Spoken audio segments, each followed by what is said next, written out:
Well, I think that it's natural for a defense attorney to try and get immunity for a client such as Michael Flynn, who's obviously got criminal exposure in this case based on what's been publicly reported.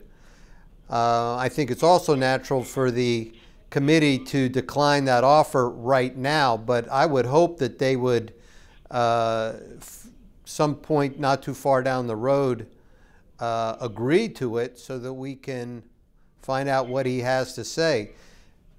That said, doing so could very well and likely would jeopardize potential criminal prosecution of Flynn. And as a citizen, I would like to find out what Flynn knows. And to do that is probably going to be necessary to give him a grant of immunity. Now that should only be done after the due diligence has been done, and so the government is, and the committee is satisfied that they've run down all the other leads. But before too long, I would hope that they'd come back to him and see what he has to say. It would be done through a proffer, generally through his attorney, so they find out what it is he's likely to be testifying about. But it seems to me that more important than a criminal prosecution is to find out what he knows, because if there was Russian involvement in this election, that's something that everybody needs to know as soon as possible.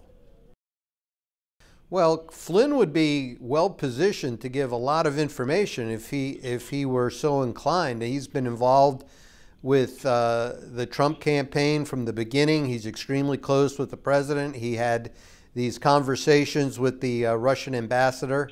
So presumably he would know, what the extent and nature was of the campaign's relationship with Russia. So he'd be someone who would be, the government would naturally be very interested in hearing from.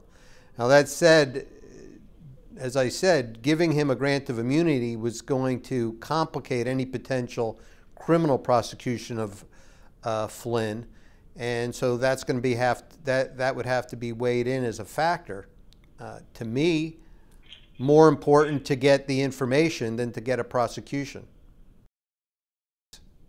In general, there's a lot of situations in which a careful defense attorney will try and get immunity for his client, notwithstanding the fact that the client may not be guilty of anything. In this case, it would seem that Flynn has got some obvious exposure based on the facts that are publicly known. So, I'm not going to sit here and say he's guilty, but I would say that he's clearly got criminal exposure.